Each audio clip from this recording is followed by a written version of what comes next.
Hi friends, 12th Business Maths Chapter 2 Exercise number 2.6.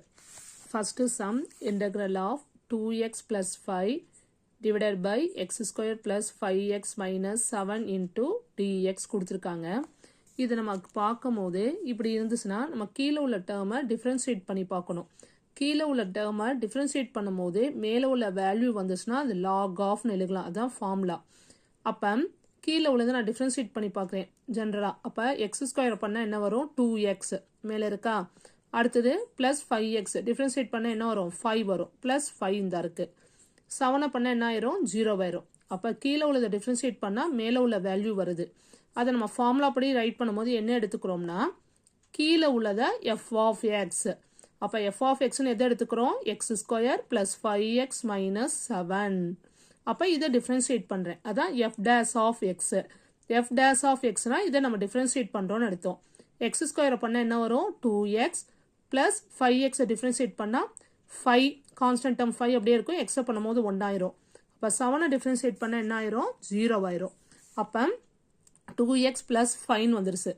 அப்போ கொஸ்டினை write பண்ணிக்கிறோம். Integral of 2x plus 5 divided by x square plus 5x minus 7 into dx equal to இது என்னென்னு எடுத்துட்டோம்? 2x plus 5 எதுக்கு வருது? f dash of x divided by x square plus 5x minus 7 என்னென்னு எடுத்துக்கிட்டோம்? f of x dx right பண்ணிட்டோம்.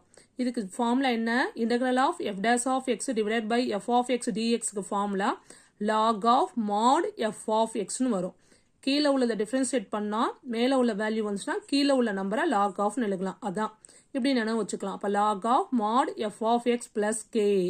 அப்போ log f of x என்னன்னு வச்சிருக்கோம்? இந்த இருக்கு x square plus 5x minus 7.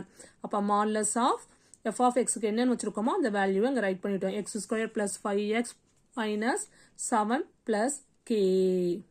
அப்போ ஃபர்ஸ்ட் சம் முடிஞ்சுச்சா? நெக்ஸ்ட் செகண்ட் சம் பார்க்கலாமா? Second sum integral of e power 3 log x divided by x power 4 plus 1 dx. அப்போ கீழே உள்ளதை டிஃப்ரென்ஷியேட் பண்ணால் மேலே உள்ள வேல்யூ வருதான்னு பார்க்க போகிறோம். அதுக்கு ஃபஸ்ட்டு கீழே உள்ளதை என்னென்னு எடுத்துக்கிறோம். ஏன்னா மேலே இ பவர் இருக்கு. அப்போ இந்த டேர்மை என்னென்னு எடுத்துக்கிறோம்? T equal to x power 4 plus 1 எடுத்துக்கிறோம். அப்போ t equal to x power 4 plus 1 எடுத்ததுக்கப்புறம் இதை டிஃப்ரென்ஷியேட் பண்ணுறோம். அப்போ t equal to x power 4 பண்ணால் என்ன கிடைக்கும்? 4 முன்னாடி வந்துருமா? பவரை என்ன பண்ணுவேன்? ரெடியூஸ் பண்ணுவேன். அப்போ 4 எக்ஸ் பவர் 3 இன்டூ டிஎக்ஸ். 1 பண்ண என்ன ஆயிரும்? 0 ஆயிரும். அப்போ நம்மளுக்கு எக்ஸ் கியூப் இன்டூ டிஎக்ஸ் தான் வேணும். அப்போ இந்த 4 அந்த சைடு வந்தபோது என்ன ஆயிரும்? டிவைட் ஆயிரும். அப்போ dt divided by 4 equal to x cube into dx. ஏன் எக்ஸ் கியூப்னு கொண்டு வரோம்? இங்கே பார்க்குறோம் இ பவர் 3 லாக் எக்ஸ். நம்ம ஜென்ரலாக இ பவரில் லாகுக்கு முன்னாடி எந்த வேல்யூ இருந்தாலும் அந்த பவர் என்ன ஆகும்? அந்த வேல்யூ பவரில் வந்துடும். அப்போ இ பவர் லாக் எக்ஸ் கியூப்னு வரும். அப்போ இயும் லாகும் கேன்சல் ஆகிட்டு நமக்கு எக்ஸ் கியூப் இன்டூ டிஎக்ஸ்னு கிடைக்கும். அப்போ அந்த ஃபார்மில் இருந்தால் தான் அந்த வேல்யூவை சப்ஸ்டியூட் பண்ண முடியும். அதை கீழே பண்ணியிருக்கோம் பாருங்க. Integral of e power 3 log x divided by X power 4 plus 1 dx equal to integral of அதை நான் சொன்னேன். இப்போ லாகுக்கு முன்னாடி வேல்யூ இருந்தால் அதை எங்கே கொண்டு வந்துடுவோம்? பவரில் கொண்டு வந்துடுவோம். அப்போ e power log X power 3 divided by X power 4 plus 1 dx. அப்போ இந்த இயும் லாகும் கேன்சல் ஆகிட்டு என்ன மட்டும் இருக்கும்? நம்மளுக்கு எக்ஸ் கியூப்.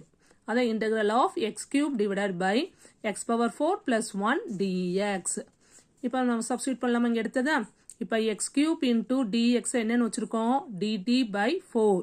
அப்போ ஈக்குவல் டு இன்டெக்ரல் ஆஃப் அதுக்கு பதில் என்ன பண்ணிருக்கோம்? Dt by 4 divided by X power 4 plus 1 என்னன்னு எடுத்திருக்கோம்? டி.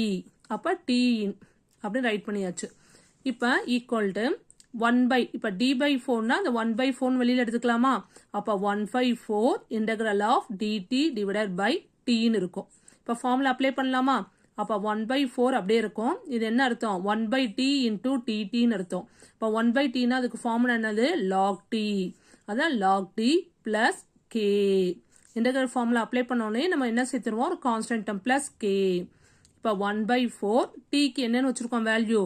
X power 4 plus 1. அப்போ அதில் மாடுலஸில் எழுத வேண்டியதான். Modulus of x power 4 plus 1 plus K.